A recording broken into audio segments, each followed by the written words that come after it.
vaccinated, you should feel free to not have to have a mask on.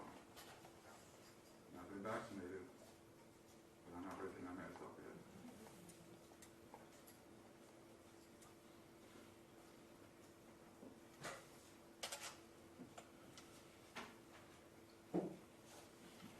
Okay, we're here on cause number 17 DCR 078884. The state of Texas versus Victor Hugo Cuevas. We're here on state's motion to revoke bond. Do we have any witnesses that need to be sworn in? Yes, Your Honor, we have 3. Do you have them come forward now? Yes, sir.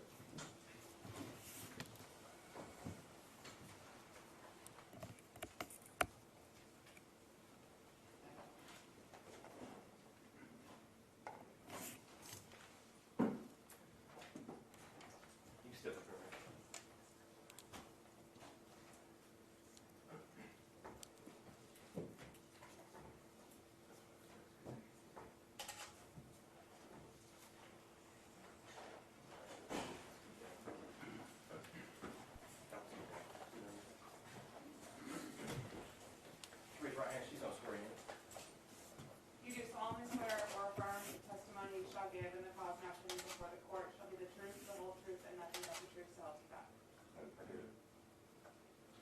Okay, you may return back to the witness room. Is anyone invoking the rule? Yes, Judge, the defense will invoke the rule.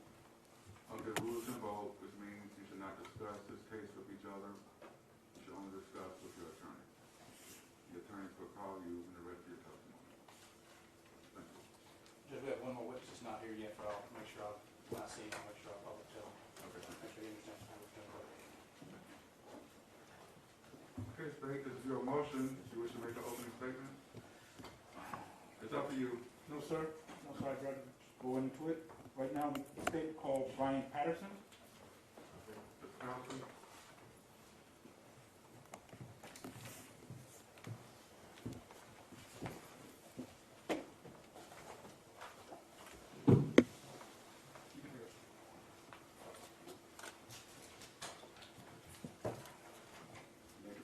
Thank you, Your Honor. Please state your full name, spelling your last name for the record. My name is Brian Patterson. Last name is spelled P-A-T-T-E-R-S-O-N. And how are you currently employed? I'm sorry? How are you currently employed? I work for the Fort Bend County Community Supervision and Corrections Department. And how long have you been so employed? At our office, going on 23 years, but overall in I guess in the system, almost 26. The name of Victor Hugo Cuevas. Do you know that person? I do. And how do you know that person? I supervise him on pretrial supervision. Okay. And looking around the courtroom, can you point that individual out if you see them and describe an article clothing that they are wearing? Well, he's sitting at the defense table with Mr. Elliott in a dark gray colored suit. Reflect that the witness has identified the defendant in this case, Your Honor? Now, how long have you been supervising Mr. Cuevas, the defendant? Since August 2019. Okay. And since August 19, have you had the occasion to draft up paperwork requesting a revocation of his conditions of bond? We drafted a pretrial, what's called a pretrial bond supervision report, which notifies the court of certain issues. And have you done that with have you or your office done that in regards to Mr. Cuevas in the past? Yes, multiple Judge, times. object to relevance to anything that's occurred since the last hearing we've had in the last sitting of on this particular case? Well, no, it's relevant. Yes, Judge, it's all been previously addressed and taken care of, so I don't know what the relevance is to this violation. The state has alleged 2 things that are the reasons for revocation of Mr. Cuevas' bond. Number 1, that he violated his curfew on 1 occasion, and number 2, that he's allegedly committed a new law violation in Harris County, Texas. That's the 2 relevant issues before this court. All other issues have already been addressed and taken care of previously by this court or the previous court, and are just not relevant to this proceeding. The state made their choice of what to bring forth as allegations of violations. That's what we're here on, Judge. You also saying that government. I would, Judge. I just look for the record. all the previous revocations were before Judge Shoemake, a different judge than the Honorable Court we are this morning. Ultimately, the state is going to be asking for the judge to make a determination based upon the action of the defendant. And I believe that the full context of that is relevant to this hearing for revocation of his bond. Now, I'm sustaining the defendant's objection. I wanted to focus on the 2 points that are in the state's motion to revoke. Yes, Your Honor. I'd like to bring your attention, sir, to the motion setting for bond from December 14, 2020. Do you recall that? Yes, sir. Okay. And on that bond, what was his bond, the defendant's bond set at? Set at $125,000. And bring your attention to section D, or paragraph D of that motion. What does that say? Would you like me to read it verbatim? Please. It says, Victor Hugo Cuevas shall submit to active satellite monitoring under the supervision of the Fort Bend County Community Supervision and Corrections Department Pretrial Release Division at his own expense. Okay. And can you also go into paragraph I, please? I is India. Go ahead. Read it again. Yes, please. Victor Hugo Cuevas shall abide by a 10 p.m. to 7 a.m. curfew unless specific permission has been approved by the Fort Bend County Community Supervision Department or the court, otherwise for specific approved reasons or occasions. Thank you. Now, in your dealing with the defendant, did it come to your attention that he had some violations with regard to those 2 paragraphs? For the curfew specifically, yes. Okay, please tell the judge what evidence brought to your attention that the defendant violated the curfew. On Sunday, May the 9th, instead of returning home at 10 p.m., he returned it home at approximately 12:20 a.m. the following morning, which was Monday, May the 10th.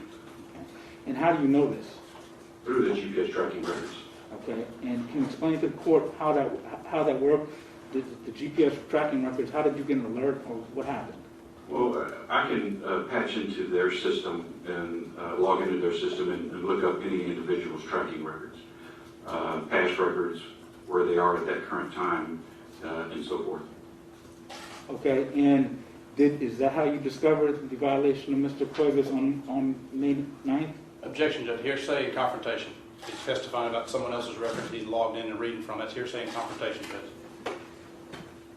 May I speak, Your Honor? Yes, sir. Well, Your Honor, I didn't ask for hearsay. I didn't ask for a statement. I asked him how he was notified about that.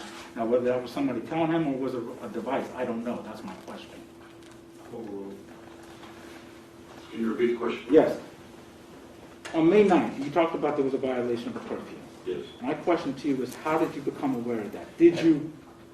An objection, Judge. Assume the fact's not in evidence and leading, because he's in the question he's talking about a violation, which in itself is hearsay, because by its definition, Mr. Patterson is relying on someone else's records, something he logged into to be able to answer that question.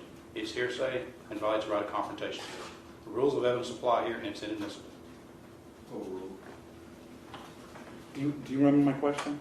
How I got notified of the alert. Yes. Initially, those alerts come into a phone that I carry, the department iPhone. I attempted to reach out to Mr. Cuevas the following morning. Okay. And were you able to get Mr. Cuevas the following morning? No. And the GPS, did that play a role in did you look at the GPS as a result of this? Yes, I did. Okay. And why did you do that? See where he was, what he was doing. Objection to hearsay and confrontation, Judge. We're going beyond what did he check on or something. This now incorporates an answer that's not his. It is hearsay, Judge. Is GPS a statement? Can I ask that witnesses, if he's not asking, the GPS is not a statement. It's not a witness from anybody. It's not an out-of-court statement off for proof of the matter therein. It is an electronic response, and if I'm allowed to ask him a question, what did he get? He looked at his GPS, and it's digitally telling him where a blip is. Judge, may I respond? Yes, sir. It's absolutely hearsay. Under Rule 803, let's go through. It is, I'm sorry, 801, okay, is a statement's oral or written expression, nonverbal conduct that a person intends to substitute for verbal expression, okay? That includes the date of the return of the data. And so he's asking a question, what did these records tell you? And that's what he's asking. It is hearsay under 801. There are no exceptions under Rule 803, none. It is absolutely hearsay.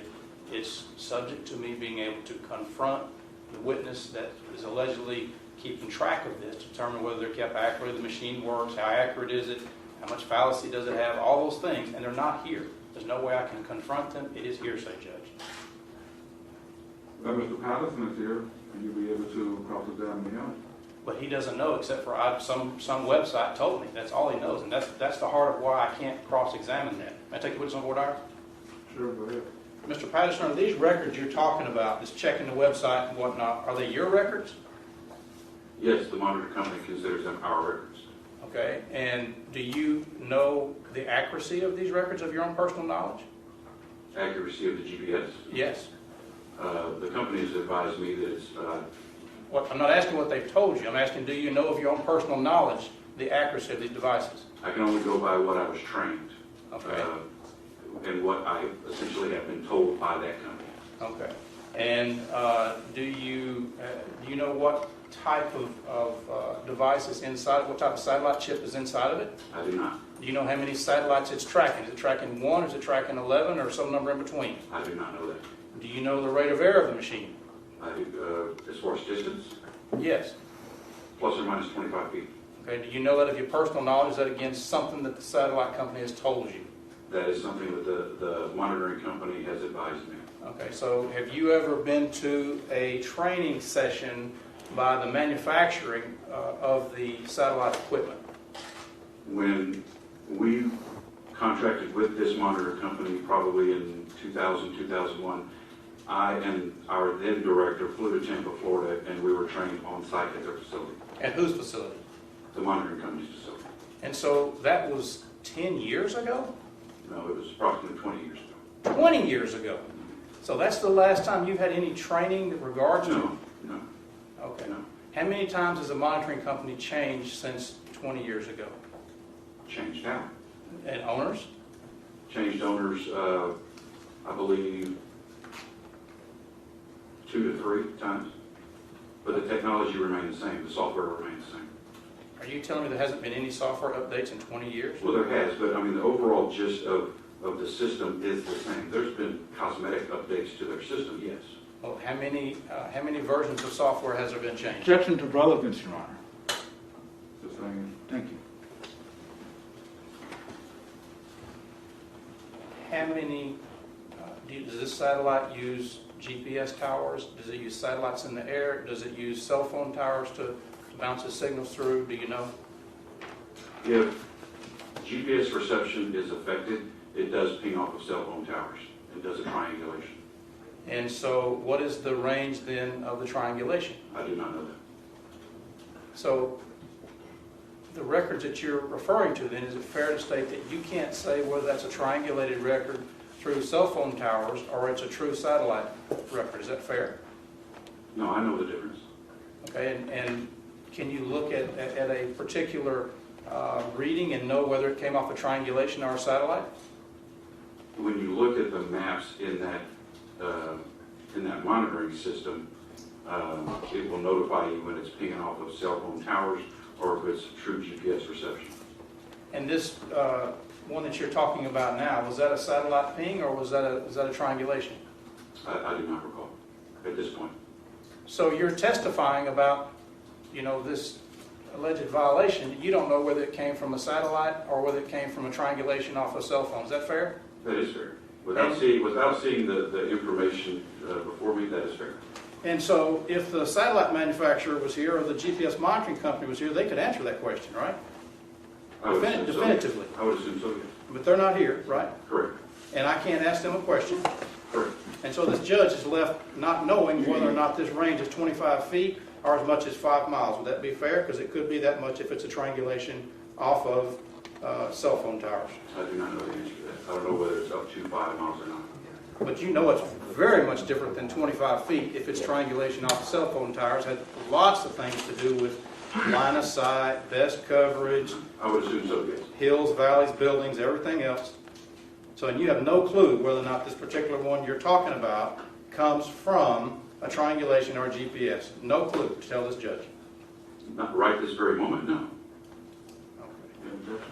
I do, Your Honor. My objection is that he asked to take this witness on voir dire. I believe that we've finished with voir dire and we've gone into cross-examination.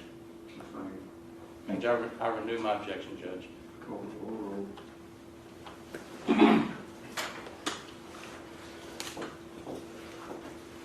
So you tried to contact the defendant the night of May 9th, is that correct? No, the morning of May the 10th, Monday. Were you able to get in contact with the defendant? No. When was the next time you were able to get in contact with the defendant?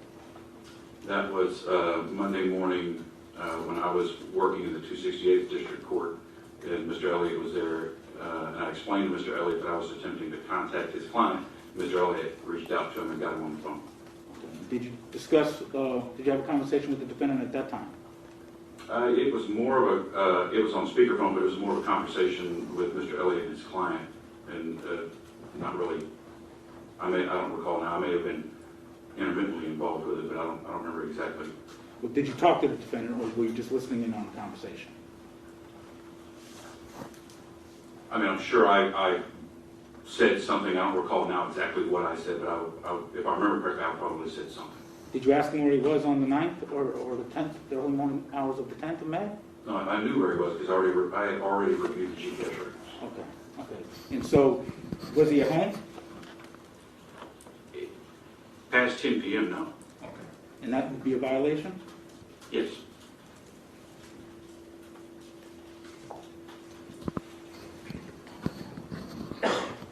Thank you, I pass the witness. Carole? Yes, Judge. Would you Mr. Patterson, that morning that you just discussed over in the 268, you said you, if I recall correctly, please correct me if I'm wrong, you tried to call him, it's going straight to voicemail, is that correct? No, I tried to reach out to him via text from my department phone because he historically doesn't answer if a call comes through, it goes straight to voicemail. But typically he would answer via text message. Okay, so you had texted him, right? Correct. And that was not until the morning of the 10th, I guess, right? 8:30 a.m. Okay. He didn't answer then, right? Correct. And I saw you pretty close to that time, is that right? It was, court starts at 9 in the 268, so we were, it was sometime after 9 we were in there. I don't recall exactly what time it was. It wasn't 1 or 2 in the afternoon. No, it was not. It would have been closer to 9, is that fair? Closer to 9 versus 2, yes. Okay. And I'm not trying to pin you down exactly on the time, but it was still, I mean, the docket was still pretty young. The judge hadn't even called the docket, if I remember correctly. Objection, does the defense have a question, or is he going to testify? Just give us the best estimate you can about what time you think it was that we had this conversation. I'm just going to ballpark it and throw a wild guess and say 10 a.m. Okay. And we stepped back in the back, and I was able to get Mr. Cuevas on the phone, is that correct? You were, yes. And we both spoke to him a little bit, is that correct? What more stands out in my mind is your admonishment of your client. I don't recall exactly what I said during that ordeal. And that admonishment being what? I'm sorry? And that admonishment that you recall being what? That basically, why wasn't he home on time? Why does he never answer his phone? And that he needs to answer on the first ring, whether you call him or I call him. And that's all a fair admonishment, right?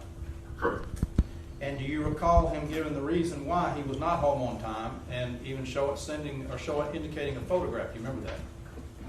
Objection, Your Honor, calls for hearsay. What's the hearsay? Well, I might have been premature in my objection, Your Honor, but I withdraw for it right now. Okay, so did you recognize Victor Cuevas' voice on the phone? Absolutely. You've talked to him many times, right? Many times. And the number that was called, matter of fact, I think you gave me that number, right? I don't recall now if I gave that. I would assume you had your client's number. Okay. But one way or another, we called, you recognized that was Victor Cuevas, no doubt in your mind, right? No doubt in my mind, yes. All right. And so we had the conversation.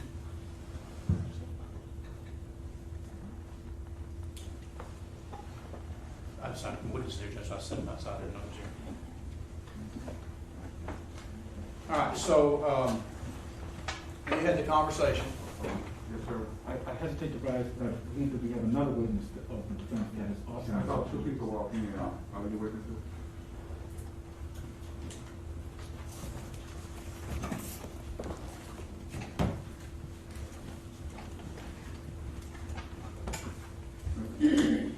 So, we made the phone call, you recognize that was Victor we're talking about, right? Yes. Okay, and do you remember the response to where, when asked, why did you not make curfew last night? Do you remember that response? 'Cause I do. It was Victor Cuevas talking, right? Yes. And he is the defendant in this particular case that we're talking about, No, right? no, I object. He asked a question, my objection is compound question. He asked a question, and I asked that he be allowed to answer the question. Just like, Thank you. You can answer the question, what did he say? What objection, Your Honor, calls for hearsay? well, the defendant is here after you ask him to speak. So if he has opportunity to take a stand to refute what Mr. Bryan is saying is not true. Judge is specifically admissible under 8, just to help you out. So under 803-24 specifically admissible, Judge. 803-24 specifically admissible. Judge, I believe that rule is based upon, if I can't call the defendant. That's true. But if Mr. Powelson is saying something that's not true, then I'm pretty sure I mean, it would be better if Mr. Elliott was making an objection. Correct. Yeah, that would make sense. Yes, sir. But it's still admissible under 803-24, Judge. No, sir. If the roles were reversed, yes, but Yeah, if the roles were reversed. correct. Okay, I'm sustaining the objection. Did he give a reason? Yes. All right. And did he send photographs to document that reason? To you, yes, me, no. You saw the photographs as well, right? I glanced at the photo that you showed me on your phone, yes. And that was received at that same time At or about that same time, yes. to document the absence. I would say it was an attempt to document the absence. Okay, well, I mean, It was a claim. okay, but it was a photograph to document what he said had happened, correct? What he said had happened, yes. Okay, and after that, was there anything else said on the call, basically, other than why, and here was the answer, and then the documentation to go along with it? I don't recall. I mean, I do recall that I mentioned to you that because Mr. Cuevas had claimed that he had sent that same picture to my department phone, which if he did, it never came through. Okay. And that happens sometimes too, though, right? Sure, I suppose so. Okay. And so that was kind of the end of the conversation then, right? But what I recall it to be, yes. And do you have any information that there was anything nefarious going on with Victor Cuevas after 10 o'clock on May the 9th and into, I guess, 20 minutes of May the 10th? Do I have any, can you repeat that? Do you have any information that Victor Cuevas was doing anything nefarious on between 10 o'clock and 12:20 a.m. between May the 9th and May the 10th? Define nefarious, illegal? Well, doing something wrong during those times. When I look at that GPS data and those GPS tracking points, I can tell you where somebody is. I can't tell you what they are doing and who they are with. Okay, so you don't have any documentation to tell the judge that between those hours he was doing anything bad? That is correct. All right. And again, that's, would you say that's a minor or a major violation of the terms of his bond? Objection, Your Honor, relevance. Sustaining. Okay. And I guess you don't have any personal knowledge of this Tiger situation in Houston yourself, is that correct? Personal knowledge meaning what? That you saw it yourself? You weren't there, were you? No, only on news reports. Huh?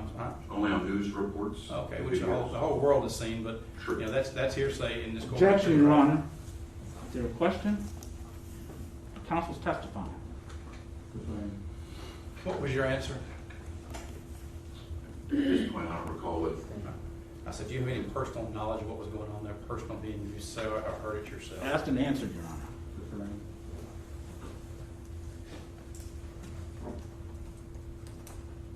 Did you have any contact with Victor Cuevas personally on May the 9th or May the 10th? May the 10th, yes. May the 9th, no. Okay, when was the May 10th contact? When you and I spoke with him via phone. Okay. Or I was involved in that phone call. Other than that, did you have any personal contact with Victor Cuevas on May the 9th or May the 10th?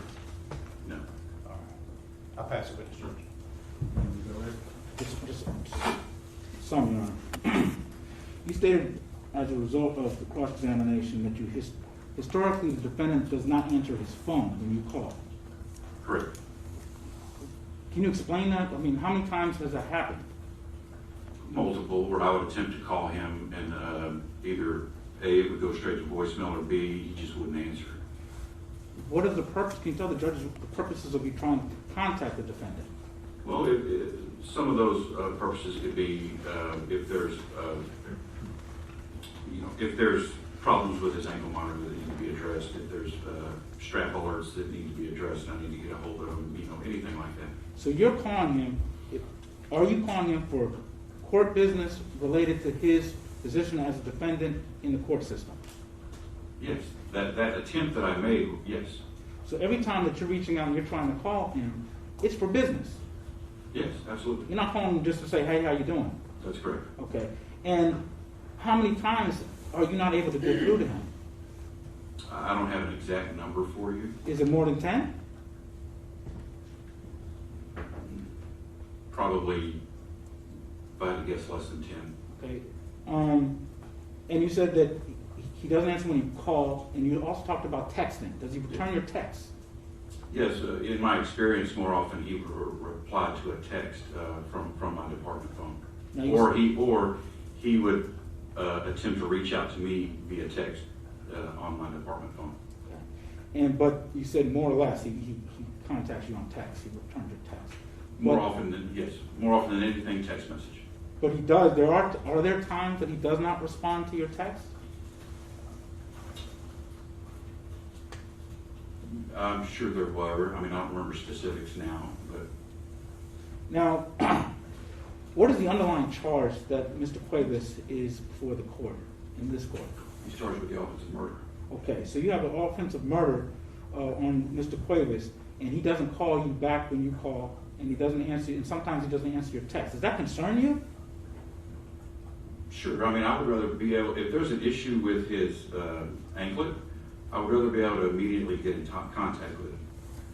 But I know in times past, because I'm in the courthouse often, as we all are, and I know there's been probably more than once that I mentioned Mr. Elliott that I was trying to get a hold of his client, and Mr. Elliott immediately reached out to him.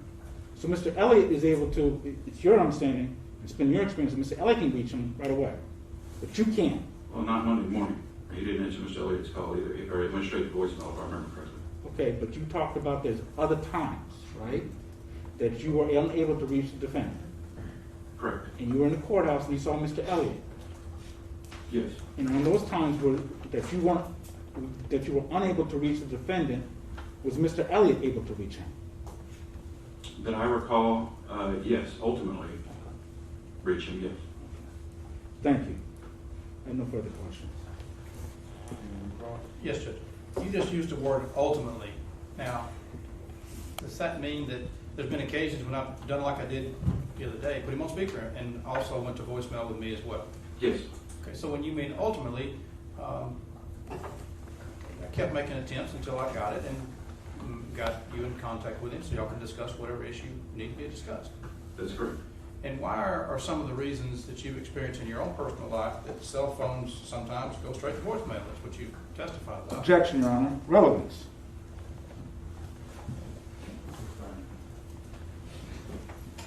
Are you familiar with the reasons why phones sometimes go straight to voicemail? Objection, Your Honor. Relevance.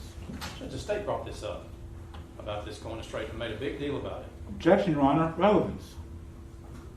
They were expecting you to bring it up about going to voicemail. So hopefully we objection. Thank you, Your Honor.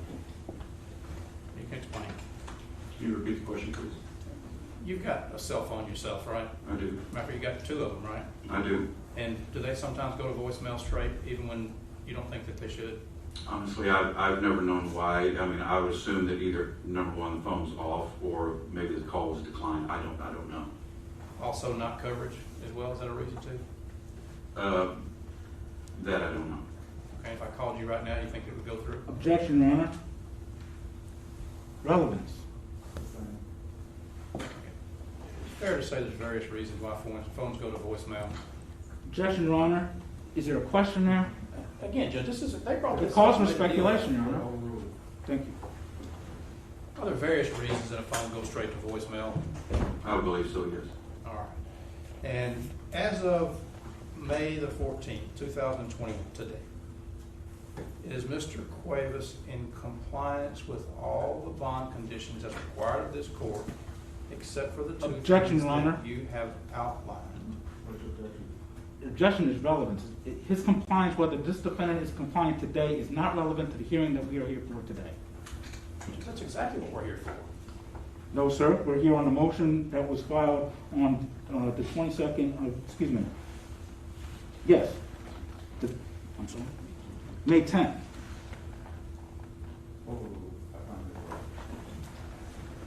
Can you repeat the question, please? Is he compliant with the rest of the terms of probation, save and except these two issues that are before the judge? Number one, did he break the curfew on May the 9th and the early morning days of May the 10th? And number two, did he commit the new law violation of evading arrest in Harris County? At this point, save for those two examples you just gave, yes. He's now paid current on his fees as well. All right, so everything else is current as of May 14th, except for these two issues that the judge is hearing testimony about today. That is correct. All right. And you've been his probation officer for how long now? Been his pretrial supervision officer since August 2019. And I guess that is an important, I said probation officer. You're not his probation officer, right? I am a probation officer, but I kind of wear many hats in my office. I do have probation cases. I also have bond supervision cases, and I also have pretrial diversion cases. And is that an important distinction, a probation officer versus a pretrial officer? Important? I don't know. I felt the need to point that out. I mean, that he's not on probation. And that's exactly what I'm trying to get at. That means he hasn't been convicted of anything, is that correct? That is correct. Okay. So this charge that he's on pretrial for is simply an allegation that he did something wrong, right? That is correct. There's been no finding whatsoever that he's done anything wrong. That is correct. All right, I'll pass witness. Defense counsel asked you that he's in compliance. That the defendant is in compliance, correct? I couldn't hear you. I'm sorry. Defense attorney asked you today, right now, that the defendant is in compliance with all the terms of his conditions of bond. He asked that question, but he also said, with the exception of the two issues that are at hand today in court. Okay. And so, is that a pattern? Have you recognized a pattern with this defendant in previously, when there's violations of his bond conditions, that right after he is released from custody, that he's in compliance then? Objection to relevance, Judge. You've already ruled on this. He's trying to go back behind the Yes. previous issues that's been taken care of. Yes, Your Honor, I am, because defense attorney, in his questioning of the witness, has left the impression and opened the door for the state to saying that his client has complied and is currently in compliance and only has violated these two things, and left the impression with the court that those are the only violations. And I left it alone, and now he has opened the door, and so I can rebut that presumption that he's left with the court. Judge, I did no such thing. I asked simply, as of today, is he in compliance? He said yes. I didn't ask him, has he ever been violated something or ever done something wrong? Counsel's trying to make the door much different than it is. You've already ruled on it, and it's not relevant. It's not what we're here for. I'm going to overrule your objection, but let's stay focused on the two issues that we're dealing with today. Yes, sir. Yes, sir. So just so I'm clear, so that, do you see a pattern of the times when he was brought before the court for violations of his bond, that as soon as he's released, he's back in compliance, correct? Yes. Okay, but, okay, so historically, it's your experience that this defendant does not stay in compliance. Objection, Judge. Now we're going way far afoul. Sustained. I have no further questions for this witness. No further questions, Judge. I'm Mr. Patterson, Mr. Step down.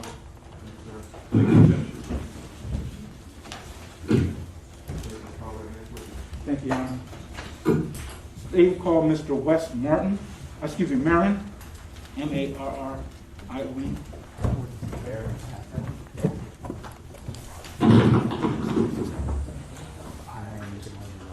Miss Manning, I'm sorry. I said Manning. I said it wrong.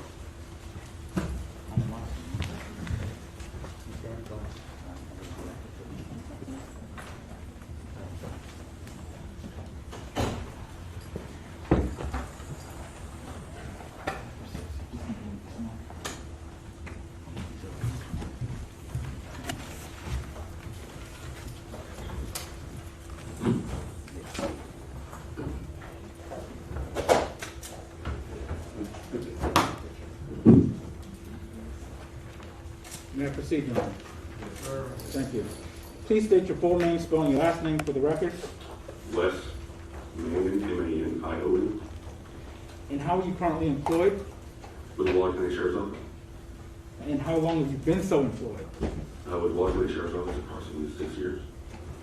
In what division of the department do you currently work? Patrol. And what, do you know the individual by the name of Victor Cuevas? Yes, sir. Okay, do you see that individual in the court today? Yes. Can you point that individual out and describe an article of clothing that he is wearing? The gray suit with black tie. Okay, let the record reflect that the witness has identified the defendant.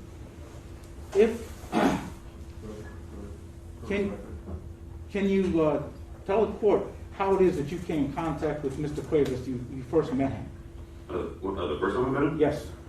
I had two four-wheelers that I had noticed were on the stop sign at excessive rate of speed in my neighborhood. Hang on a second. I'm sorry.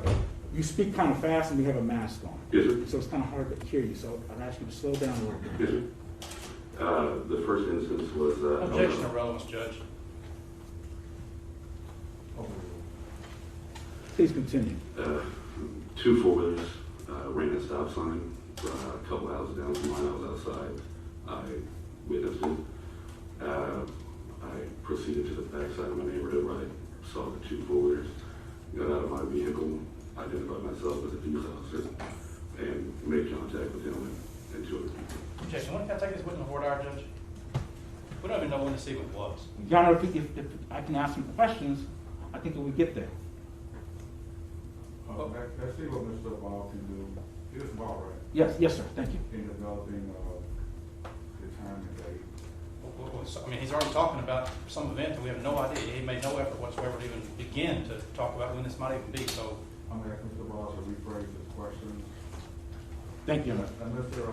Mannion, if you feel comfortable taking my ass off, it's up to you. No problem. Thank you. Okay, so we can both understand each other. Yes. Okay. Are you neighbors with the defendant?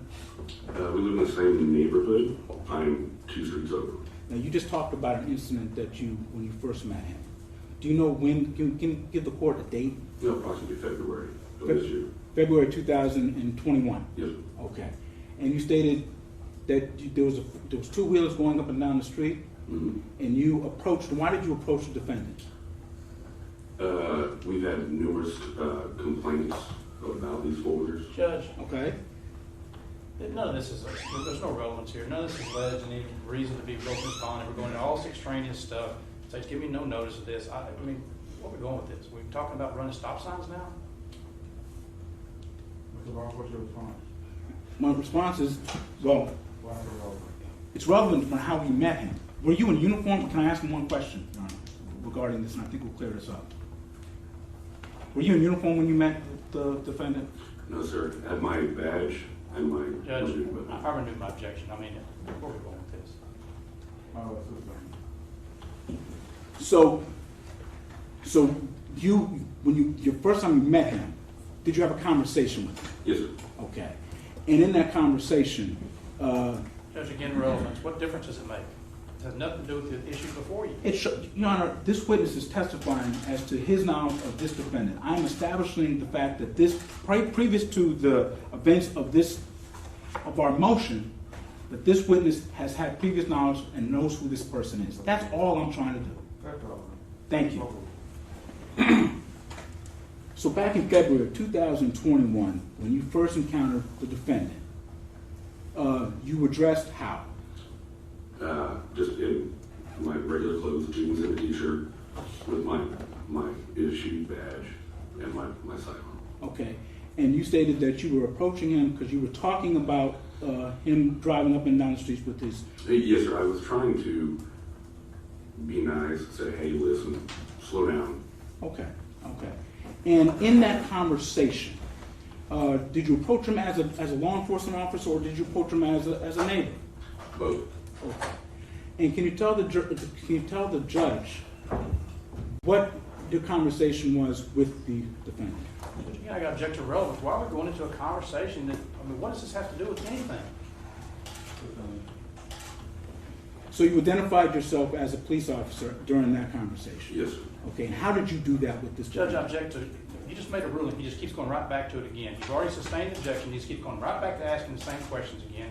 He's leading, he's testifying, he's going to issues you've already ruled, sustained objection to it not being relevant to these issues before us. He's just ignoring what you say and rule. It was a different, I didn't take that as the same question. Well, then he's testifying, the facts not evidence, he's leading his witness. The question was, did he identify himself as law enforcement to this witness? That was never asked before, And that's that leading is his witness, relevant. Judge. Oh, Thank you. Now, just so we can try and move this along, I'm going to skip. Objection to sidebar, Judge.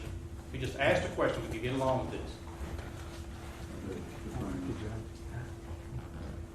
On May 9th, did you have another encounter with the defendant?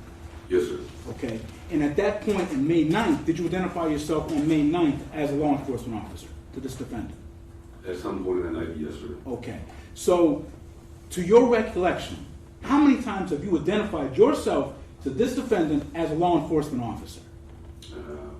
The first time, once, the first encounter.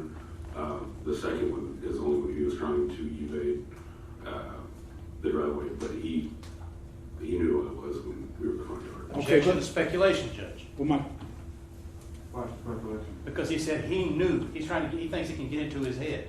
He doesn't know. He can't speculate as to that, what somebody else knew. That's classic speculation. He cannot testify what someone else knows. Well, you're talking about what he do. But what his answer was, he knew who I was. He can't know that. That's speculation. He's saying what Victor Cuevas thinks and knows, and he cannot do that. That is speculation. Okay, so fine. you identified, just so we're clear, regardless of what anybody else thought, did you Objection to identify? the sidebar, Judge. Thank you. You identified yourself as a law enforcement agent to this defendant how many times? Multiple. So, Multiple. 2 times or more than 2? That night, at least 2, if not more. The night And I of, also had my badge visible that night. Objection to non-responsive question, Judge. okay, now you said, I want to keep this clear for the judge. You said multiple times and you said the night. Which night are you talking about? The night in February or the night in May? The day of February, it was once as I was approaching him. I didn't feel the need to do it more than once. The night of the last occurrence, many times when he was coming back out of the driveway. Okay, all right. So now I want to fast forward to May 9th. Okay. Please tell the court the incident that happened, excuse me, did you have an incident that happened that brought you in contact with a tiger and the defendant? Yes, sir. Okay. How did that incident start? I was at my house, got a phone call from a neighbor that was out of town stating that somebody had Objection told to him. hearsay, Judge. Don't tell us what anybody else said, but you got information. What did you do as a result of getting some information? Grabbed my duty pistol and got in my truck and went to see. And where did you go and what did you see? Instantly went to the address that I knew. Didn't initially see a tiger. Then the tiger poked its head out of the bushes across the street, got out of my vehicle, and blocked traffic. So no bystanders or innocent kids could enter the area in which this tiger was at.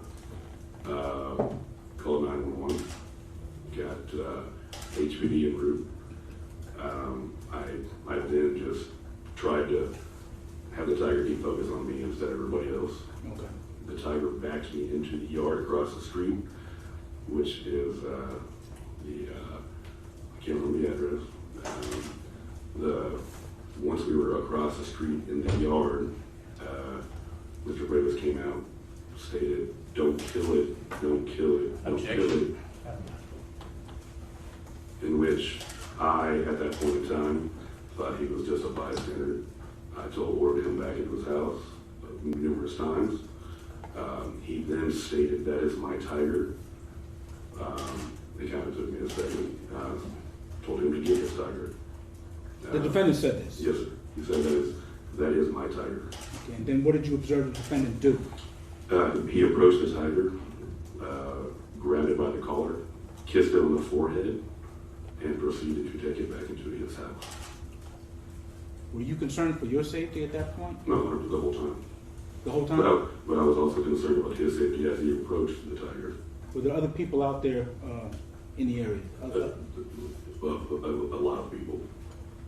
Okay. And what was the address that you went to that day? Do you recall? Was that in Harris County?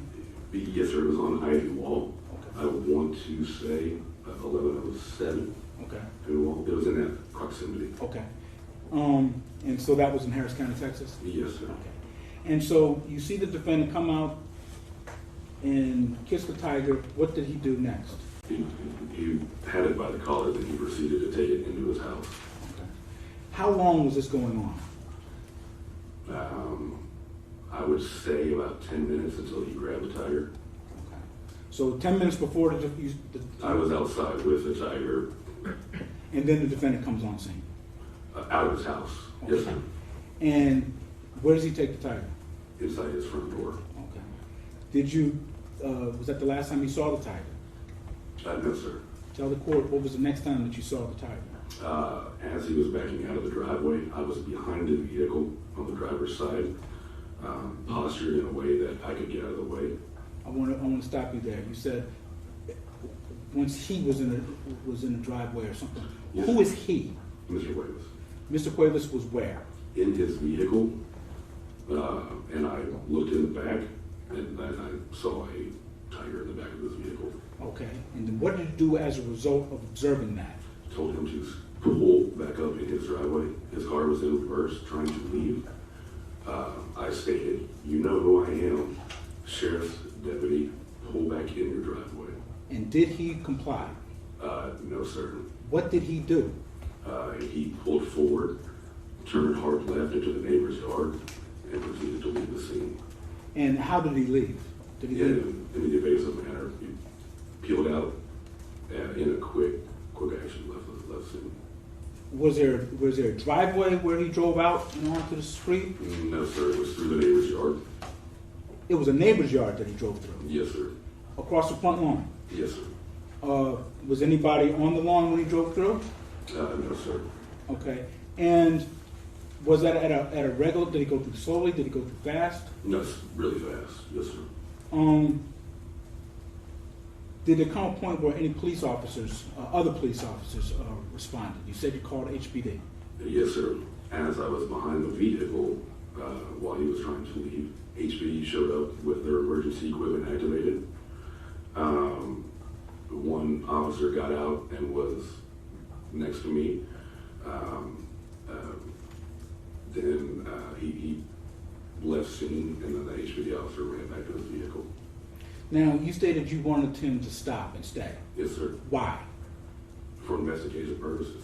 What were you concerned about? A tiger that had just been loose, and for investigative purposes. Okay. May I approach, Your Honor?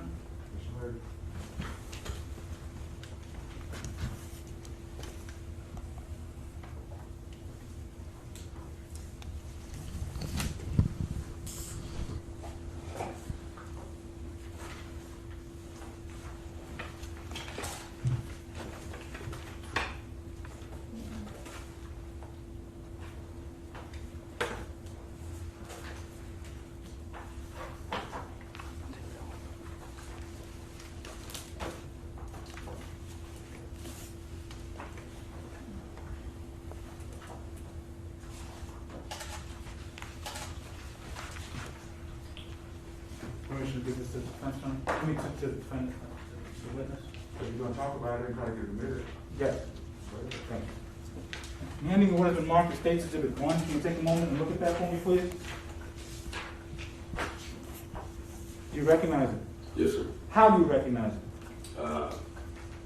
We looked at it this morning, viewed the videos and pictures, and I initialed and dated it.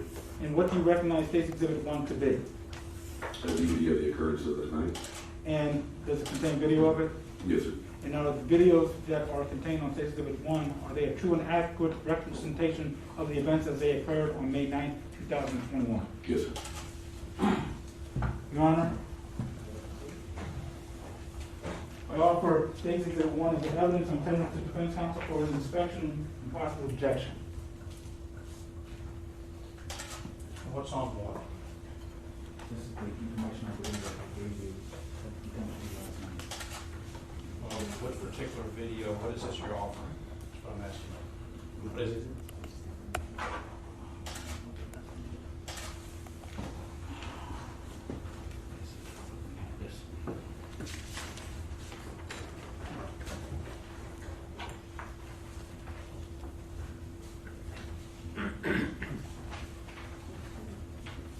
you have the defense have the opportunity to review that video. Yes, Your Honor, we gave them to them last night. I'm showing him the receipt of his, taking possession of those videos, and I'm showing you specifically what, answering this question, what videos are on State's Exhibit 1. So, I didn't have a second to look at this, because there's multiple things on here. He's got 2 star. I don't know what's on this video. I really don't know what he's trying to offer. Well, Judge, I gave him, he has, this is a receipt, excuse me. May I approach the judge? Judge, I'm showing the court a copy of the receipt of the evidence that we gave to defense counsel last night. When we got the information, we made copies for the defense, contacted them, and arranged for a person from his office to come and get the information. So they were in possession of all of that. Defense counsel asked a question of what is on State's Exhibit 1. On the document before the court is an arrow next to each of the files that they're in possession of that is on State's Exhibit 1. And these arrows on the point out on the CD when you get to the defense counsel. No, the arrows were not. But he asked the question just now of what is specifically on State's Exhibit 1. We notated that for him. Mr. Elliott, did you get a chance to review that video? Yes, Judge, and there's multiple things on the video, and maybe I hope I can explain why I'm having issues with this. There's multiple different videos and different things on this disc. They all have different objections and different authentication requirements. They all have different versions of hearsay and confrontation problems, and as well as authentication problems. So I'm trying to figure out which ones they're trying to offer. If they're trying to offer all of them, it looks like they're just pointing to some numbers and say, if I understand what he's saying, they're trying to offer 2 of them that were on the disc rather than, all of them, which at least helps. But I'm trying to figure out which 2 those are so I can properly phrase the correct objections to those 2 specific ones. Judge, if I may? Yes, sir. Judge, these are short videos. They are short videos, Your Honor. They don't take no more than 3 minutes. So if the defense counsel wants to look at State's Exhibit 1, I think that would. Yeah, that's about to be my suggestion. Why don't we take a recess while you take a look at those 2 items that you intend to admit, we have to admit.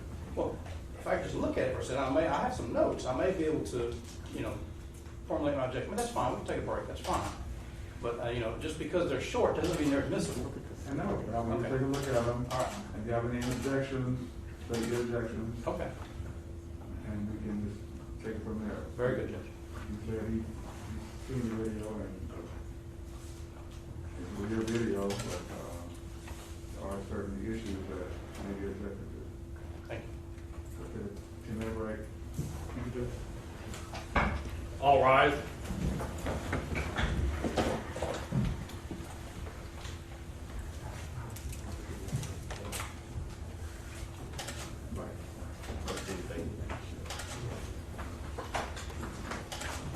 Yes. Which 2 are you on? Is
there any way we can keep the front row? Going to jail either way. Because if I've let people more than one sit on the front row, then I've let people sit on that front row, and then everybody's gonna want to pull.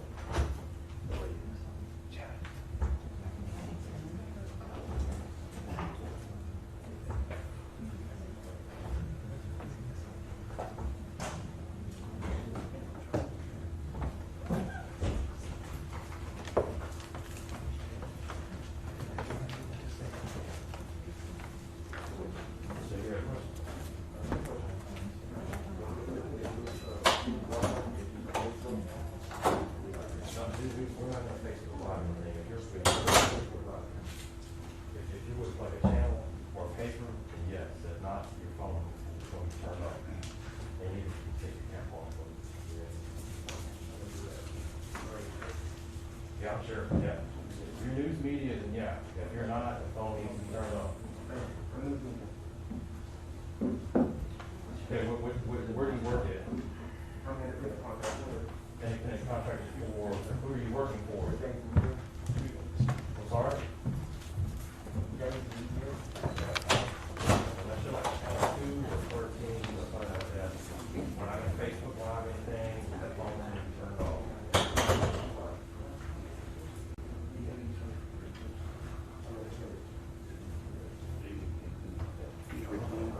No, that's just an actual video. Be able to send you something. Okay. Oh, no, we don't do that here. No. Yes.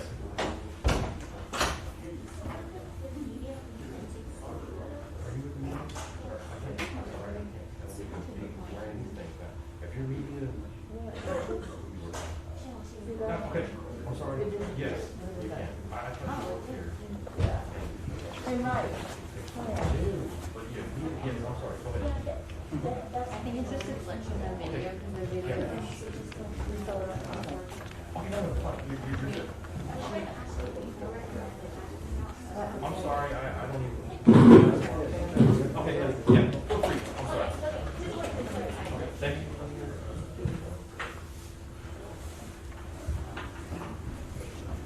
Yeah, a little wide. Yeah, I think that's.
Yes.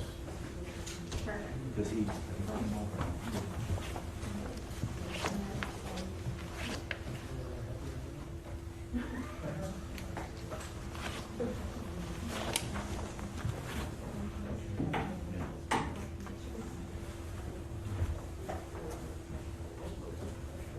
Deputy, do you need a bottle of water? Okay, because there's one in that room for you and we're done. Oh, yeah, can I grab that? I'll get it for you.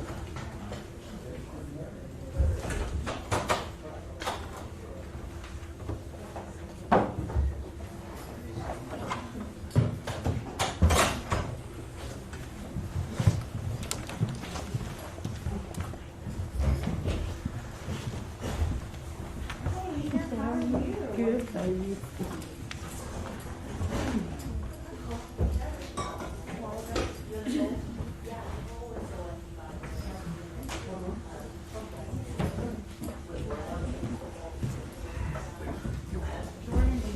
Jordan probably brought fresh. She did. He was on work on that.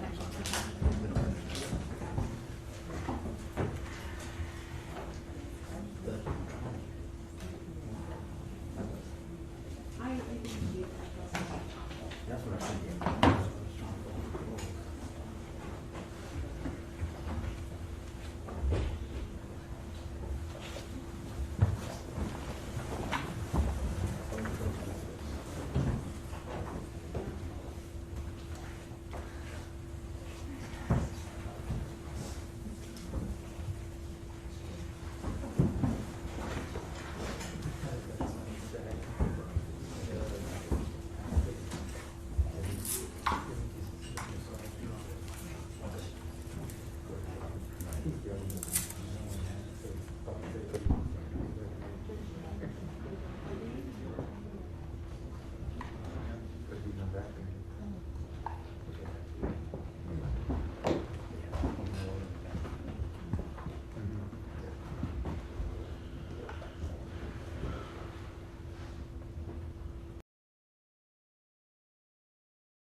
All right.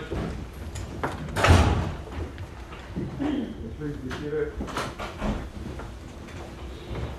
That was your chance to review the video. I have, Judge. There are two different videos that I have now learned that the state is attempting to introduce that are contained. I don't know if the one that they have tendered, I'm not sure if that particular one has all of them. You know, when I say all of them, I'm talking about photographs and other videos, 8 or 10, you know, relatively speaking, or if that one's been pared down just to 2.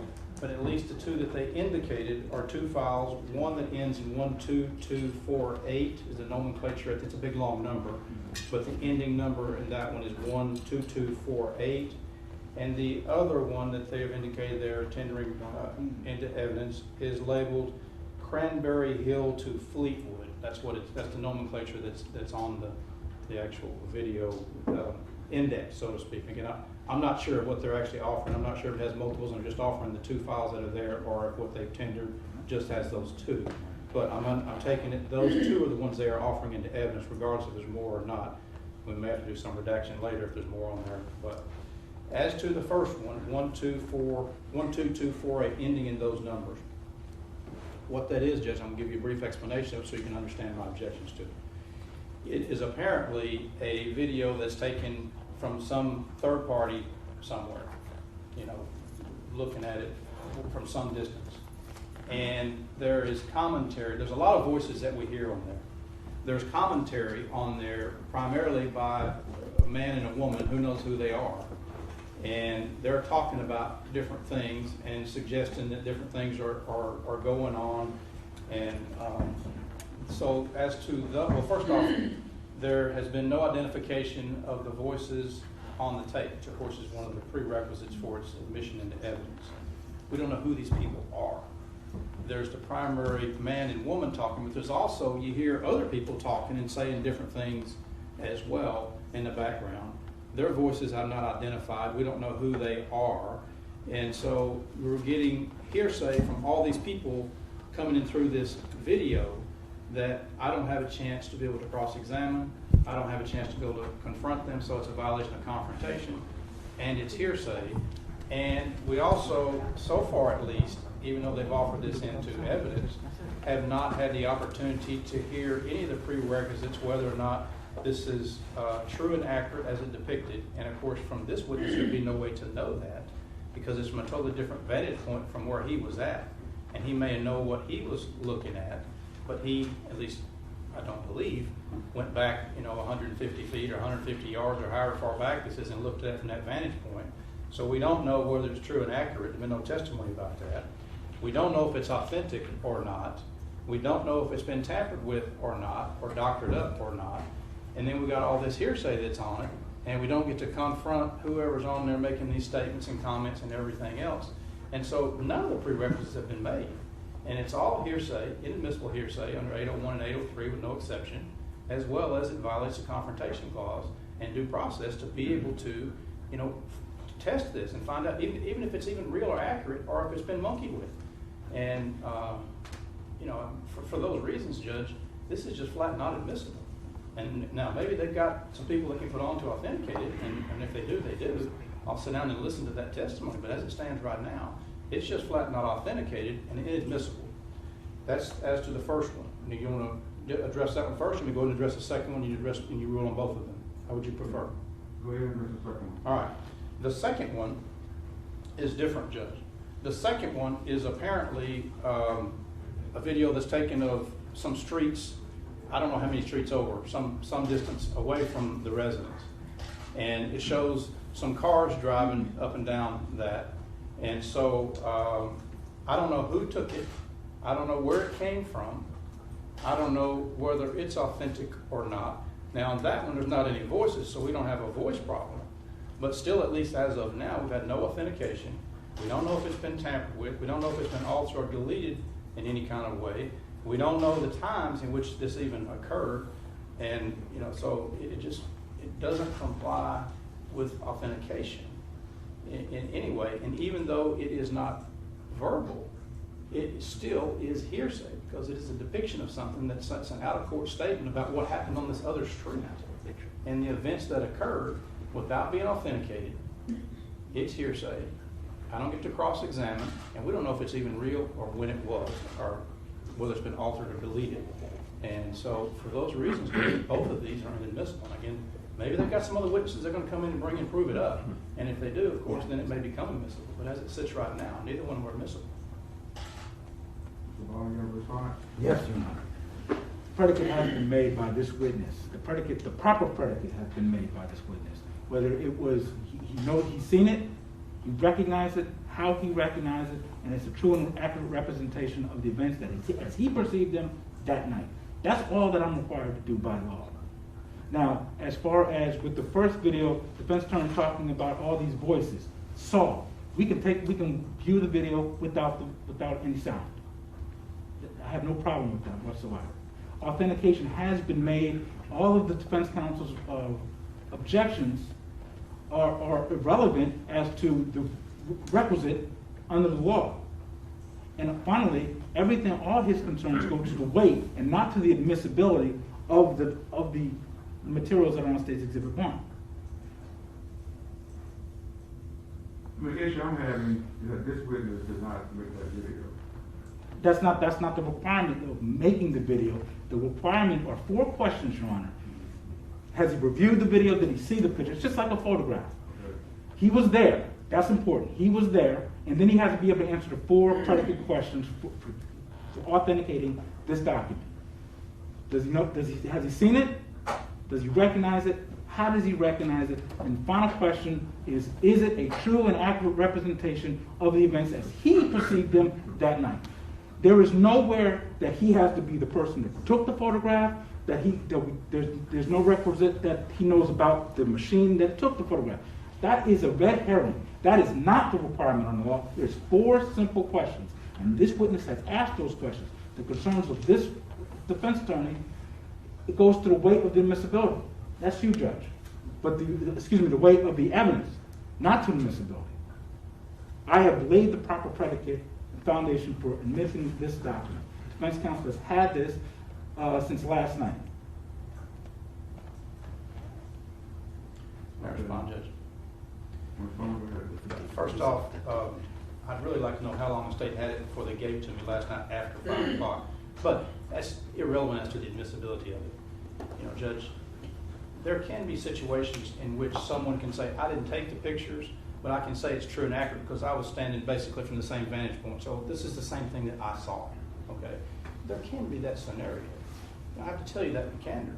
But at the same time, the pictures that we're talking about here are taken from a very, very different vantage point, from very far away, that he can't say that's what it even looked like because he wasn't there.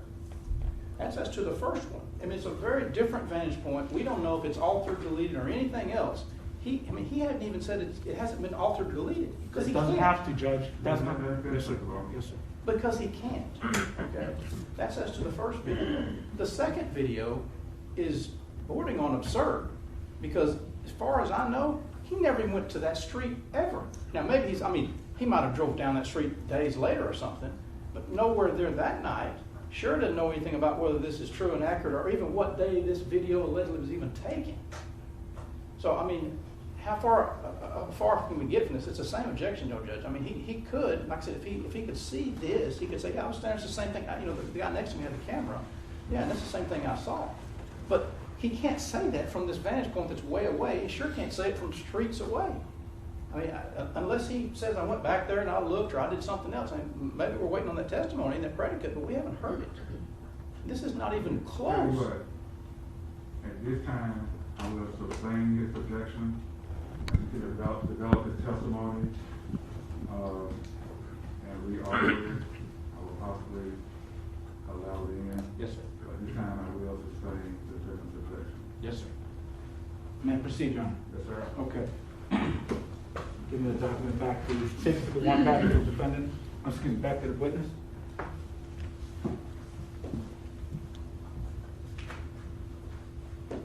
We're talking about the second video on State's Exhibit 1, okay?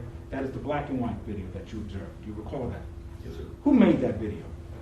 It's the neighborhood security. Okay. And who's in charge of that neighborhood security? I am one of them, and there's a couple of other people. Okay. Okay. And how long have you done that? About 2 years. Okay. And when you, and so there's other angles and photographs that you've taken outside of this case, is that correct? Oh, yes, sir. Okay. And you have looked at, you have seen photographs and video from the angle that is depicted in State's Exhibit 1, is that correct? Yes, sir. And you have seen State's Exhibit 1, and that again is a true and accurate representation of the events that you would perceive in that night, Yes, sir. May 9th, 2021, is that correct? Yes. And you were out there, is that correct? Yes, sir. You were there? Okay. And would that help in, with your testimony, what you saw happen that night? Do you believe that it would help the court understand and have a visual understanding of what took place in your testimony? Absolutely. And that's to both videos? Yes, sir. Okay. Now specifically to the first one, the one with color. Okay. That's, are you actually in that video? Can you see yourself in that video? Yes, sir. Okay. And that video, does that, again, capture the events that you've already testified to today? Yes, sir. Okay. And that, again, is that a true and accurate representation of the events as you perceived them that evening? Yes, sir. And do you think that the judge would be assisted in making his determination of what happened that night in the circumstances if he was able to view that? Yes, sir. Thank you. Your Honor, I would renew my offer for State's Exhibit 1 to be admitted. You've already ruled on, he hadn't added anything. It's still the same. I mean, he's a little closer with, he's some kind of way associated with the security on the other street, but he still hasn't said, I mean, the first one is still out in left field, okay? He's still got nothing to connect. I know what it looked like from that vantage point. I know what these people are talking about. I know who they are. None of that. It's far afield. Judge, I'm sorry, but I would have to object.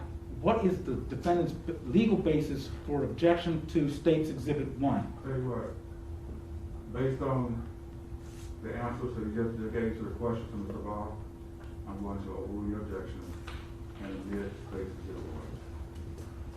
Thank you, Your Honor. My publisher. Thank you. That's the two videos, Judge, right? Is that correct? Two videos, yeah. Okay, now, There's a color video and a black and white. That's correct, Your Honor. and for clarification, Judge, are there just those two on that disc, or are they the others too? These are only videos that are on this disc, those two that we're talking about. Okay, I'm just trying to clarify. So that's the video that ends in 1, 2, 2, 4, 8, and the one that says Cranberry to Fleetwood. All right. And so we're clear, Judge, we are going to turn off the volume on the first one with color. Okay.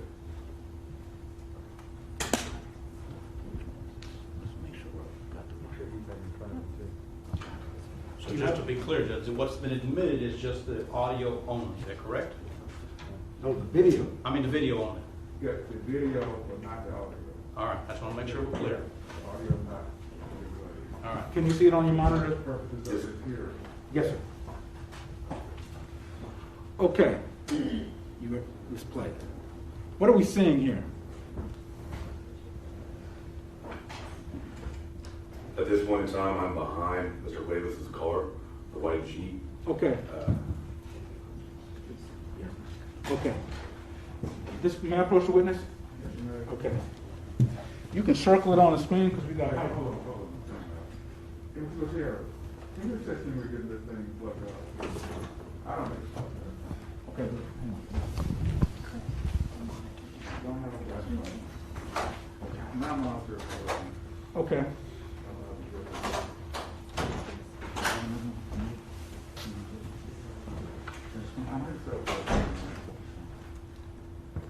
Okay, Judge.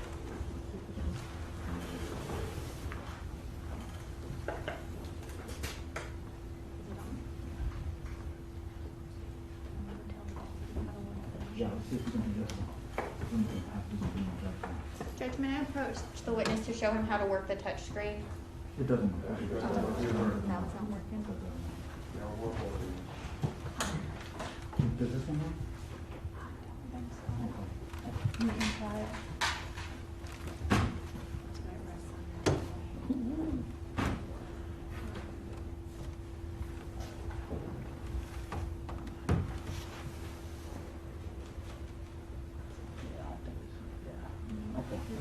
That's okay.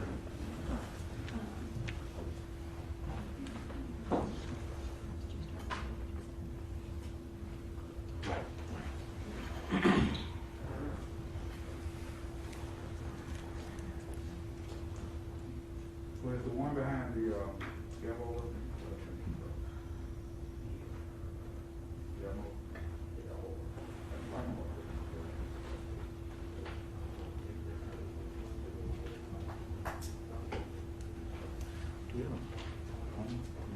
This one is on, Judge.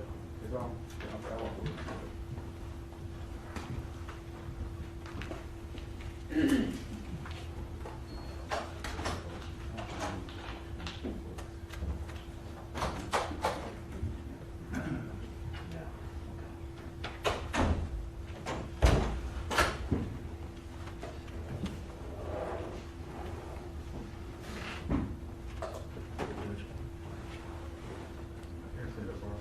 I know.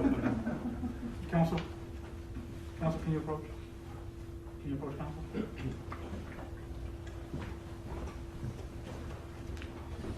Judge, I would like the witness to be able to come over here and show you.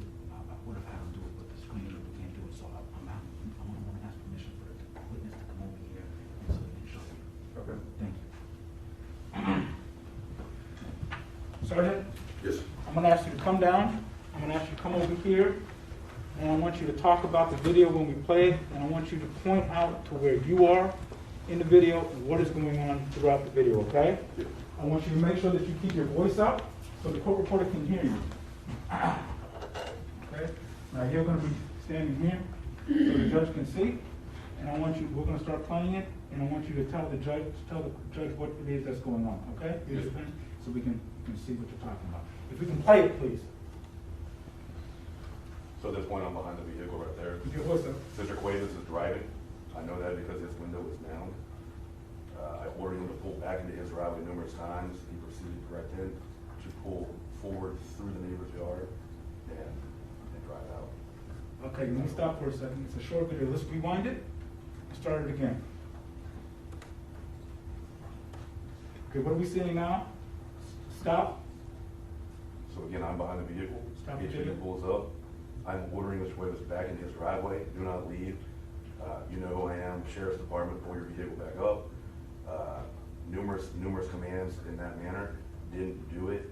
There was a vehicle in front of him with just enough room where he then proceeded to make a hard left through the neighbor's yard, then proceed back onto Ivy Walk and exit the neighborhood that way. Thank you. You can take your seat now.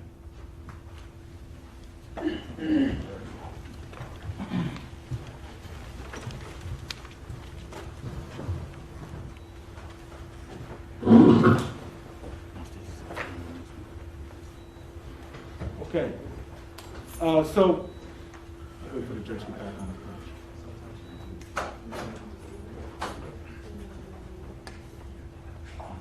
page. Judge, just on clear, does your video work? No. No video? Okay. Okay. All right. We're going to show another video. I believe this should be easier to see, Judge. Okay. What are we seeing in this?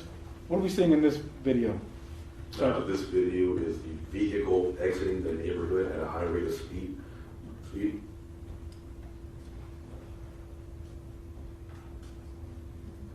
Yeah.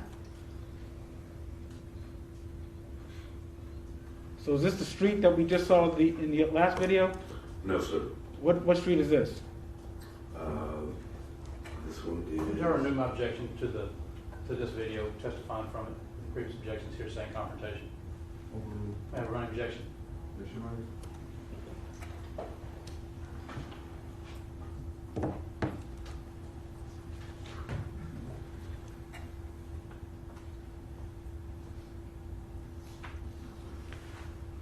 What is that? This Mr. Cuevas' Jeep that he was driving. Okay, he goes down to the end of the street, makes that left-hand turn. Yes, sir. Is there a stop sign at the end of that street? Yes, sir. Okay. The vehicle didn't stop? Not for the video, no, sir. Thank you. What is that? HPD. Thank you. Now, when you talked about, you saw on that video when you were showing the judge, the vehicle that the defendant was in pulled forward. Yes, sir. Okay. Tell the judge, because you can't see it in there, tell the judge, how did that vehicle get on the road? Through the neighbor's yard. The neighbor's front yard? Yes, sir. His driveway borders, so his driveway is on the left side of his house. The neighbor's yard is on the right side. Okay. He drove right through the front yard, Did he leave? back on Ivy Wall. Did he tear up the grass? A little bit, yes, sir. Okay. And that was property not the defendant's? That was not his yard.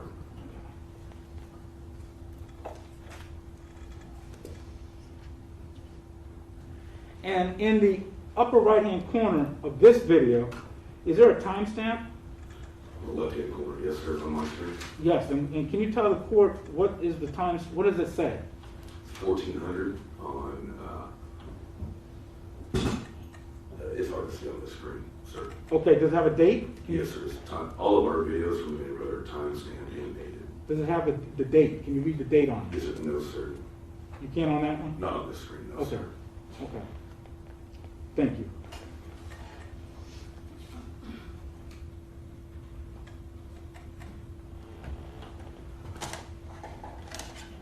I can read it when you put it back down. Okay.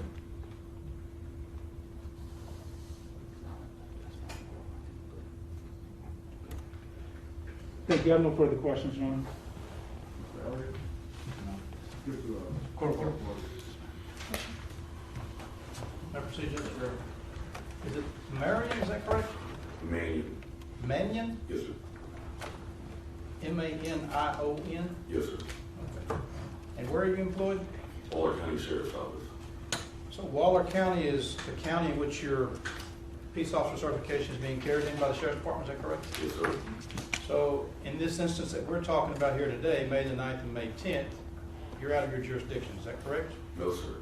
I'm licensed by the state of Texas. I'm asking you, sir, are you certified as a peace officer and is your commission carried in Waller County, Texas? I am licensed by the state of Texas. That's not what I asked you, sir. What county is Waller your County commission? is carrying my commission. Okay. And you're employed by Waller County, is that correct? Yes, sir. And the day that we're talking about here, you were May 9th and May 10th of 2021. You were not in a police vehicle, clearly marked police vehicle, is that correct? Correct. You were not in a police uniform, is that correct? Correct. And you were not on duty, is that correct? Correct. All right. Now, so you were wearing regular clothes, is that right? Correct. And had you been riding your four-wheeler that day, or side by side? No, sir. And were you drinking that day? No, sir. Nothing at all? No, sir. It is common that you ride your side by side around the neighborhood drinking, right? Yes, sir. But you were not doing it on that particular. Objection, Your Honor. Ask and answer. So it's common for you to ride around drinking. Objection, Your Honor. Ask and answer. Nothing to drink that all that day at all. Objection, Your Honor. Ask and answer. I'm trying to. What did you do for Mother's Day? Objection, Your Honor. Relevance. What day was May 9th? Mother's Day. Okay, and what did you do during the daytime during this? Let's say a few hours before this occurrence. I took a nap. Okay, prior to that, did you go anywhere or did you went home all day? To my knowledge, I was home all day. Now, Oh, I apologize. I apologize. I do remember now what I did. okay, I bought my wife patio furniture for Mother's Day. did you have a Mother's Day celebration? Objection, Your Honor. Relevance. So, where do you live in relation to this street or this? 2 streets over. Okay, how long have you lived there? Approximately 2 years. So you got the call, there's something going on, you go over there, is that correct? Yes, sir. And in the video, is that your white truck or something we see there? One of the white trucks, yes, sir. Okay. And you said earlier that when HPD arrived, they had the emergency equipment activated, is that correct? As they put their vehicle in park, they activate their emergency equipment. And when you say emergency equipment, you're talking about the lights, is that correct? Yes, sir. Do you know or do you recall whether they were front and rear lights, or just front, or just rear, or do you not recall? I recall just the front, I was not behind the vehicle, could not see it. Okay, and so behind the vehicle would have been the same perspective. You just testified to this court that you recognized the scene, right? Negative. That wouldn't have been behind the vehicle? You can't see it from where I could turn my head and see everything over there, except for the back of that vehicle. You can't see the back of that. I understand, okay. Your question's weird, I don't understand. All right, let me rephrase. So the video that's already been put into evidence, you remember telling the judge that that's what it looked like, right? Yes, sir. And it was, you didn't say it, but does that accurately depict what looked out there that day? Yes, sir. Okay, but you never went back there to see, right?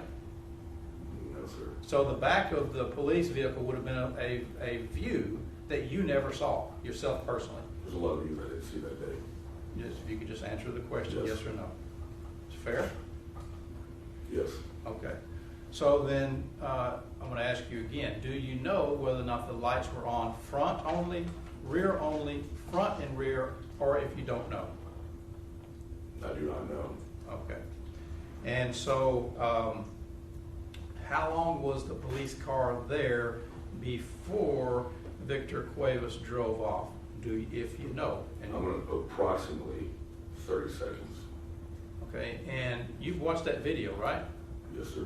And do you think there's 30-second time that goes by that police car is there That's why before? I said approximately. All right. Would it help you to review that video and count on your watch? It's in real time, right? If that's what you would like, I would do it. Okay, Judge, I'd ask to be allowed to step down and do that. Yeah, Your Honor, I would object. Exactly. Judge, the relevance is that the state's trying to say, number one, that Victor Cuevas knew that the law enforcement were there and they had a lawful reason to arrest him or detain him or whatever. When he testifies that he thinks that they were there for 30 seconds, that's very far off from when there's not even there at all, or maybe only for a couple seconds. And I think it's important for the court to discern and get that time down. How long were they there? And I promise you, it's nowhere near 30 seconds. But if he'll get down, we can get the real time if he times it, and that's important. Judge, the evidence is before the court. The court can determine on its own. The evidence is before the court. It's admitted. I'm gonna overrule your objection, since I can take another look at the video. So you're Before I make a decision, if it has been admitted. just so I'm- Just made a step down and then count the time. So, Judge, I'm sorry. You said you're going to overrule the objection. I objected, so you're sustaining my objection? Yeah, I'm sorry. Yes, sir. I'm sustaining the state's objection. All right. Would you be surprised at the actual time that the police are there, either none at all or maybe 2 or 3 seconds? Would that surprise you when in reality of the time? I'm pretty sure it's more than 2 or 3 seconds, but they have a video, they want it. All right. And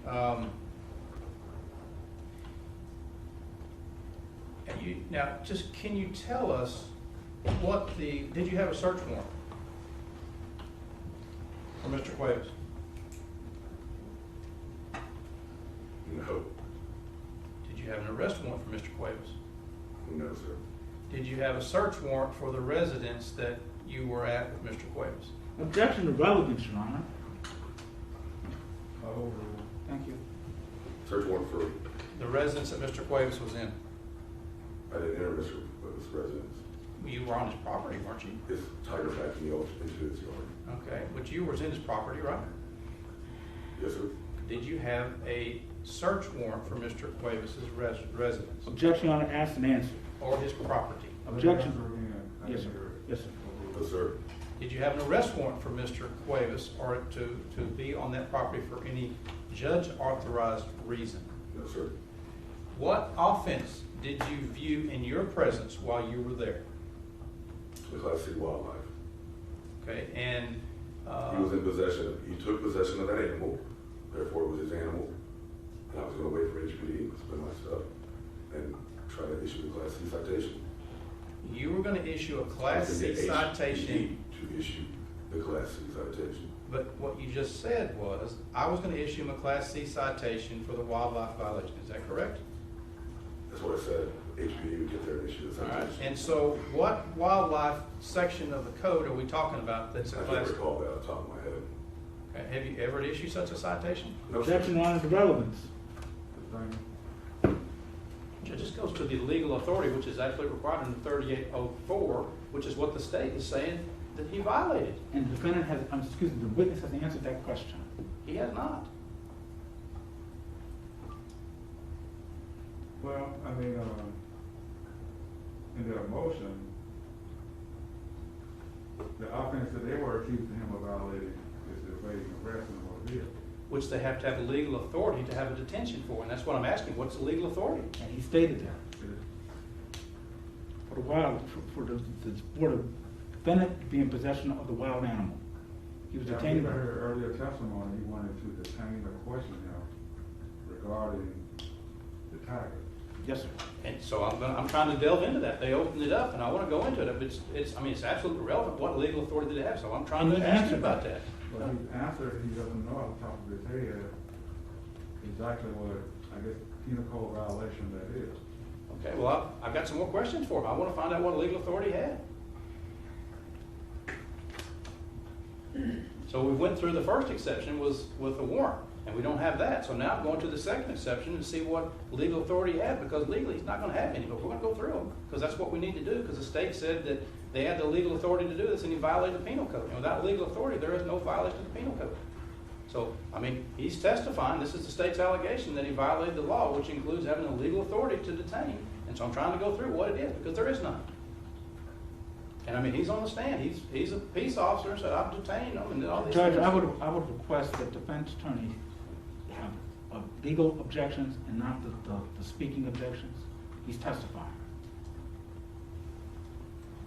Well, I'm going to overrule your objection, and let him talk more, give his knowledge of the ordinance that he was violating.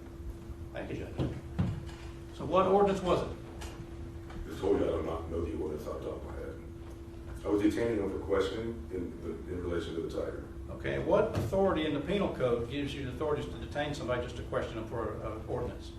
I don't know that off the top of my head either, sir. Okay, what section of the penal code is it that deals with authority to arrest and detain? Well, off the top of my head. Would it be section 14 of the Code of Criminal Procedure? Does that Objection, sound Your right? Honor. Objection, Your Honor. The witness has asked and answered the question. Excuse me, has answered the question. May I approach the witness, Your Honor? I'm bringing the penal code, and I direct you to, I'm going to go ahead and give you the heads up. It's section 14. Can you go to that section, and let's talk about your legal authority to detain Mr. Cuevas? I'll be more specific. How about let's start at 1401 and 1403? Why don't you find it for me? I'm sorry? You want me to find it? Yes, You're please. good. Yes. And they're asking for you to assist him with this. Assist me with it. Have you ever looked at a penal code? Objection, Your Honor. May I approach you, Mr. Witness, Your Honor? Yeah, forward him and show him the penal code.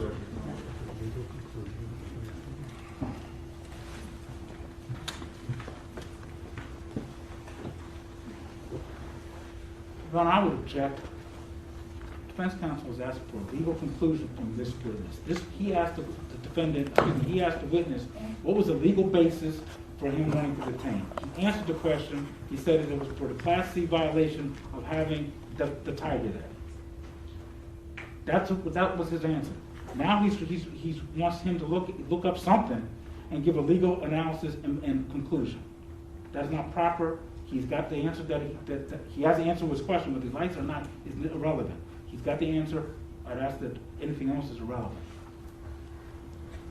Judge, I take that to mean the state's admitting they had no legal authority because they have none. That's not what I'm saying. And I'd be objecting too if they were trying to, if we were trying to ask for some authority of why you detained a client, which is required under law, and they have none.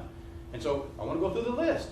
There's certain exceptions. You have a warrant, or you have some exceptions. There are none. And so we're going to talk about what the exceptions are, and we're going to find there are none, which means you have no legal authority. No legal authority, you can't have an evading arrest. Period. It's in the statute. And we're going to see. If he can find it, let's talk about it. But he's not going to be able to find it because it doesn't exist.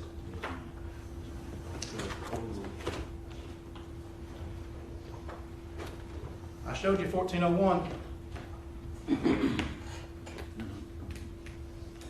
Can you tell me the legal authority you had to stop or detain Mr. Cuevas?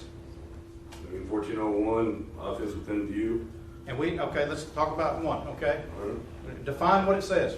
Continue reading. Peace officer or any other person may without warrant arrest an offender when the offense is committed in his presence or within his view if the offense is classified as a felony. All right, let's stop right Or there. as an offense against the public peace. All right, let's stop right there. Did you see any felonies committed in your presence or your view? It's not an offense against the public peace. Okay, and let's talk about it one by one.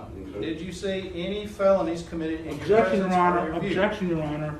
Asked and answered. This witness has stated that he saw him do a violation, what he perceived as a violation of a Class C misdemeanor. Which doesn't mean he has a legal authority to arrest somebody, period. And that's That what is we're not trying to the- get to the bottom. that Just they is- got to show in the 38 or 40 That legal is authority. not They the- have none. That is not the standard, Your Honor. It is the standard. It's the penal code. I'm not making something up. Well, we'll have to get into an argument between each other. Yes, sir. It's not going anywhere. I mean, on his face, Judge, they got no authority. This deal is dead. They had no authority to stop and detain him. Well, Mr. Elliott doesn't mind, that's the court position. And that's what I'm trying to get this witness to talk about. What's the legal authority? And so I'm trying to ask him one by one. We already know there's no warrant. Now I'm trying to get him to admit that there's no felony. And then we'll talk about this alleged now breach of public peace that we're hearing for the first time. But I want to go through one by one. That's it. It's there, and you brought it up. And that's exactly right. And not one single case in our jurisprudence is ever going to say a man's house is a suspicious place. Judge, defense counsel can argue that it's not an offense all day long. This is a bench trial, and respectfully, we're before you for you to make the determination. This witness has stated that he was out there, unfortunately or fortunately, he was in twofold. He was a neighbor and a law enforcement officer. So he has a little bit more than your average person. So he's out there and he's seeing this animal and he acted. And then I would submit to the court that this law enforcement officer, like all other law enforcement officers, don't come across a live tiger every day. But they know in their training that there's a violation of the code, a Class C misdemeanor, that they need to investigate it. And they wanted to detain this defendant for that. And that's what this guy has talked about. That's what this witness has talked about. That's And- irrelevant, Judge. That's for He's the either got the court. legal I'm authority. going to sustain his objection. Thank you, Judge. I mean, you look at, people get stopped all the time for Class C misdemeanors. In real life.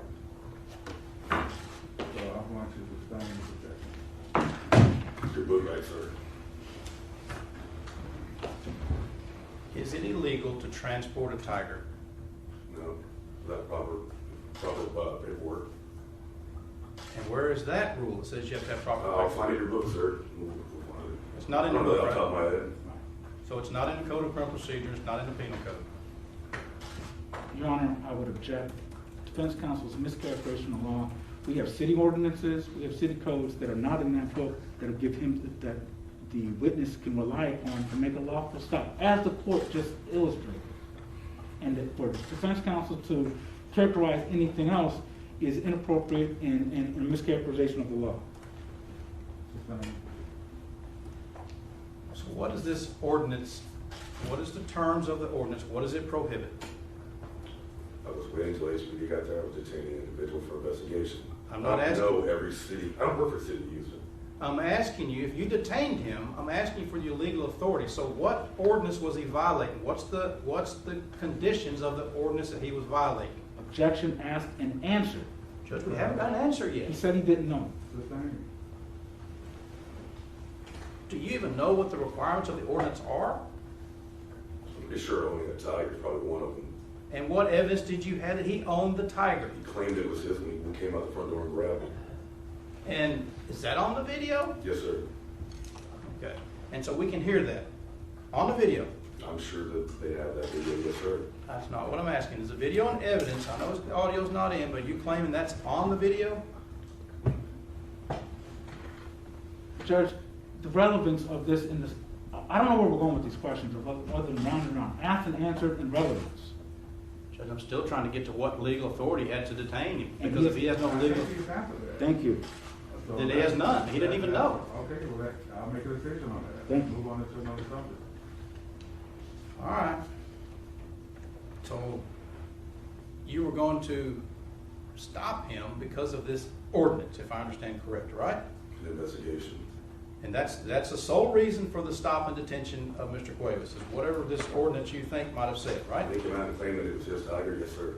Okay, and how many Tiger cases have you had in the past? Objection to relevance. Have you ever had occasion to have a Tiger case? Objection to relevance. Just he's claiming he knows about this ordinance. I want to know how he knows about it. I think, quite frankly, it's...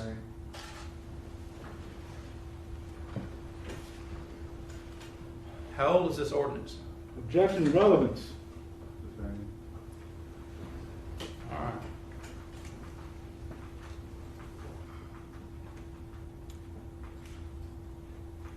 What about this video on the street next door?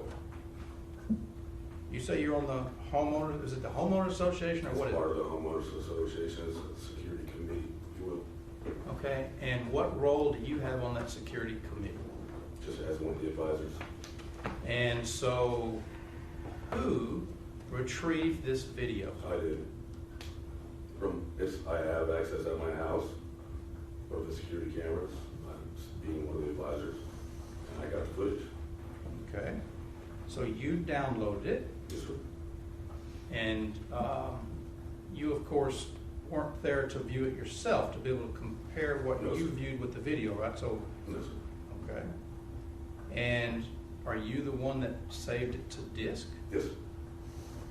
Or no, sir, I emailed it to the post. But you downloaded it from the system, right? Yes, sir. Was anyone else involved in the downloading of this video?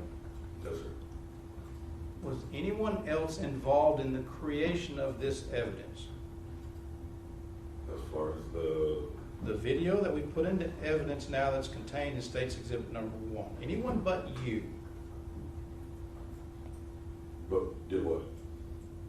Put it on the disc, or Yes. this sent the email? Yes. No, my father-in-law viewed it with me, but I personally emailed it over at a later time. So I want to be very clear. I want you to listen to my question very, very clearly. This is an important question. You'll understand why in a minute. The only person responsible for downloading that video and handing it over to the state is you. Is that correct? Yes, sir, I'm the one that downloaded it and emailed it to him, yes, sir. And I want to make sure we're clear. No one else is in this chain of custody but you. Objection, Your Honor. Asked and answered. Judge, you will understand very clearly why in a few moments. Then thank you. So you handed it to the state. My father-in-law helped me do some of it, yes, sir, but I'm the one that emailed it over to him. All right, so what's your father-in-law's name? Chris Holberson. And who, if anybody, edited this video? Not to my knowledge. But the only Well, two, no, I stopped it, sorry. That's what we did, yes, sir. I said I can stop it, I went, click it, and email it over. but the only two people involved in that is you and your father-in-law. Is Yes, that sir. correct? And what's Yes, his sir. name? Chris Holberson. All right, and so you sent it directly to who? Who? You're pointing. I The don't know. prosecutor. Which one? The one right there. The mail? Yes, sir. Okay. To Mr. Ball. Yes, sir. And so that's the chain of custody. Then it's you, your father-in-law, and Mr. Ball. No, it was my father-in-law, me, and then Bob. All right, so there's no one else in this chain. Shouldn't be, no, sir. All right. My father-in-law, myself, and Bob. And do you think that this piece of evidence is material in this case? Material evidence? Objection, Your Honor. The document is in evidence. Judge, can we give it a little latitude? You'll understand why in a minute. Objection, Your Honor. I object to this. He can either ask a question, but this preview is improper. Is this important evidence in this case? Objection, Your Honor. Outside the scope of this. I think you've already actioned that several times. What does this video show this court? Objection, Your Honor. It's admitted and we've shown it.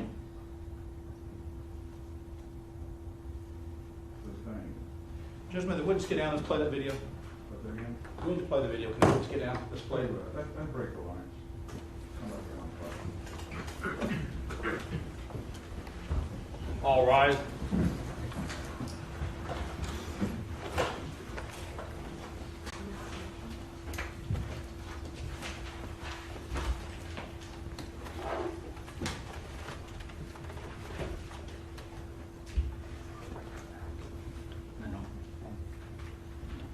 Have a seat, thank you.